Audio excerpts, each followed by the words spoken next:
Hello there everybody, it's Lee Gregg with PASA, Peninsula Adventure Sports Association. Now it's pretty special to be up early in the morning.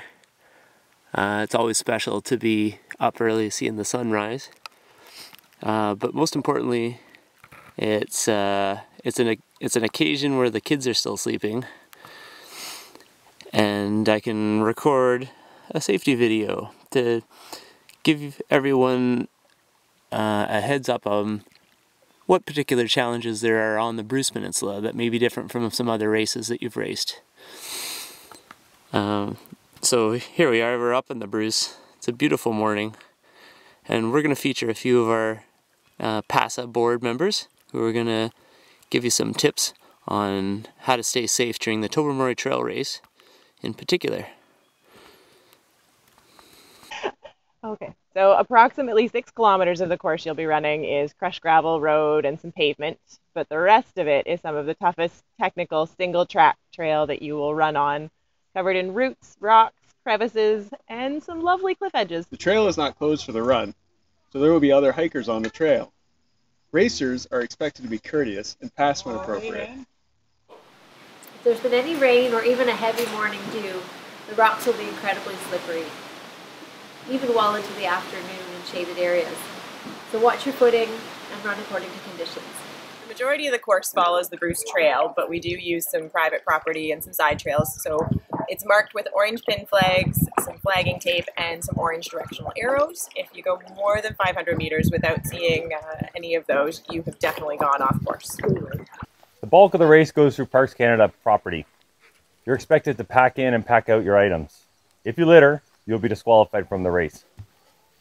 During the race, you must be able to hear. If you choose to wear earphones, you will be disqualified. If you need to discontinue the race at all, please notify a marshal and hand over your bib.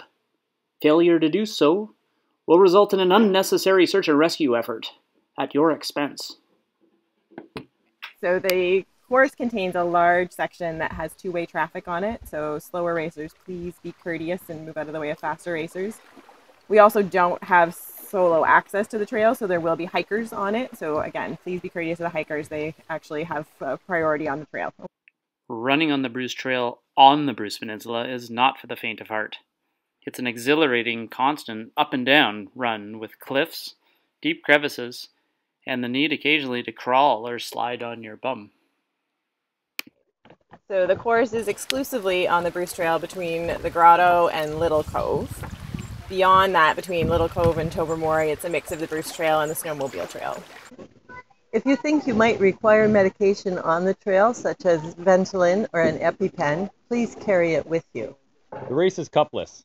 Please come with your own water bottle. For those of you wondering about aid stations, there's aid stations at 6 kilometers, 13 kilometers, 21 kilometers, 29 kilometers, and 34 kilometers. For the half marathon, the aid stations are at 8, 13, 15, and 21 till the finish line. And same deal, they'll have water, electrolytes, carbohydrates, and any first aid anybody might need. There is poison ivy on the trail, especially the section between Little Cove and Cypress Lake. We strongly recommend that you wear long socks, and there will be poison ivy cleaning stations for you at those checkpoints. If it starts to rain, be careful. The trail, especially the rocks, will become very slippery. If it starts to thunder or lightning, another scenario. Proceed as safely as you can to the nearest check station, which will be either ahead or behind you, and wait there. The race times will be adjusted for each racer based on where you were, and the race will restart a half hour after the last lightning or thunder. Black bears are found on the Bruce Peninsula, and it's entirely possible that you may see one. They're usually quite shy and will run away quickly. If you see a black bear, however, move slowly and back away, looking around you to make sure that you're not between a mother and cub. If the bear continues to express interest and you have anything edible, drop it on the ground and continue to back away. Report any sightings to the nearest marshal or checkpoint. Massasauga rattlesnakes are found on the race course. They're rare and usually quite shy though, and no sightings have been reported in the last 3 runnings of the race course. The Massasauga rattler will rarely bite unless it is provoked. And the most common provocation is when people are trying to pick it up or to poke it with a stick. The bite itself is rarely lethal unless it is left untreated. Anyone who's bitten by a Massasauga rattler needs to seek medical attention. And if that medical attention is not readily available, at least keep the bite elevated while someone can go for help. If you spot one, give it some space and it will move away quickly. Bee stings and wasps abound on the Bruce Peninsula and elsewhere. And the reality is that while very few people are allergic to them, some people's allergy simply involves swelling, and that's not a big deal. Others also include hives. Hives can mean that things are going to go from bad to worse. The real key is there any change in breathing? Is there a problem with wheezing when the person is breathing after a bee sting? Those people are going to get into serious trouble. They must race with an EpiPen because without it, it literally can be lethal. If at any time you require assistance during the run, you can call the CSO number, which is found on your bib. There's reasonable cell coverage throughout the course, but if you can't get a signal, just flag down the next racer to report your difficulty to the next checkpoint. PASA makes you carry a whistle while you're on course.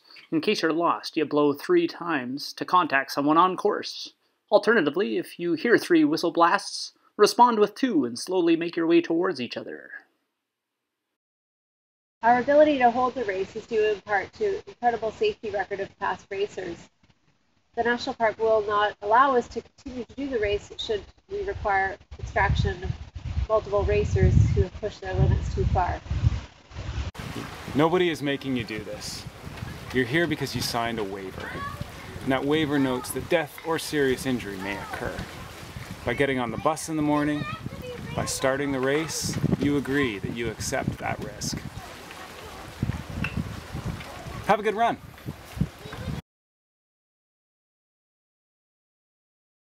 So that about does it for tips and tricks on how to stay safe during the Tobermory Trail race. I'd like to thank you for watching this video. I'd like to thank everyone who started it, and we will see you at the finish line. Have an excellent day, and good luck racing.